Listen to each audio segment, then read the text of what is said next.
एक दिन हजरत मोहम्मद मुस्तफ़ा सल्लल्लाहु अलैहि वसल्लम जंगल के करीब से गुजर रहे थे। आप सल्लल्लाहु अलैहि वसल्लम ने देखा कि एक यहूदी शिकारी ने एक हिरण को बांध रखा है। जब हुजूर सल्लल्लाहु अलैहि वसल्लम करीब गए तो हिरण रो पड़ी और अर्ज करने लगी, या रसूल अल्लाह, आज सुबह मैं अपने बच्चों को छोड़कर खुराक की तलाश में निकली थी, मगर इस यहूदी ने मुझे पकड़कर बांध दिया। सुबह से अब तक कैद में हूँ। मेरे छोटे छोटे बच्चे हैं जिन्हें मैंने दूध नहीं पिलाया। उन्हें मेरी कमी महसूस हो रही होगी। उनके गले प्यास से सूख गए होंगे। या रसूल अल्लाह, मेरी मदद फरमाइए, मुझे इजाजत दिलवाइए कि मैं जाकर अपने बच्चों को दूध पिलाऊं। हिरण्य की दर्द भरी फरियाद सुनकर रसूल अल्लाह सल्लल्लाहु अलैहि वसल्लम की आंखें नम हो गईं। आप सल्लल्लाहु अलैहि वसल्लम ने शिकारी से फरमाया, ऐ यहूदी, तूने इस मासूम हिरण को क्यों बांध रखा है? यहूदी ने जवाब दिया, मैंने इसका शिकार किया है। जंगल के जानवरों का शिकार जायज है, इसलिए मैंने इसे बांधा है। नबी करीम सल्लल्लाहु अलैहि वसल्लम ने फरमाया, क्या तू नहीं देख रहा कि यह एक माँ है? इसके थन दूध से भरे हैं।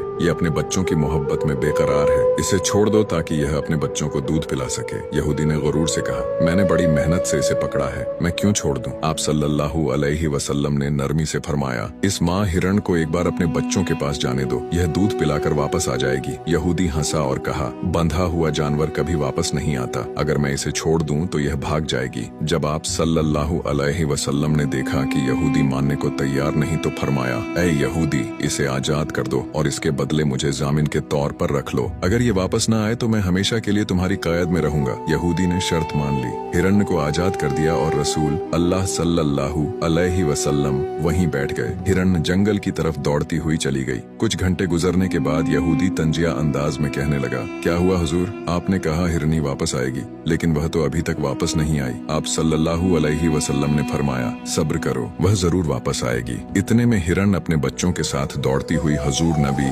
अकरम सल्लल्लाहु अलैहि वसल्लम के पास आकर बैठ गई। यहूदी शिकारी यह देखकर हैरान रह गया। यह देखकर यहूदी रो पड़ा और बोला, या रसूल अल्लाह सल्लल्लाहु अलैहि वसल्लम, जैसे आपने इस हिरण को मोहलत दी, मुझे भी मोहलत दे दें ताकि मैं भी अपने बच्चों समेत आपके दर का गुलाम बन जाऊं। सुभान अल्लाह। फिर वह कलमा पढ़कर मुसलमान हो गया।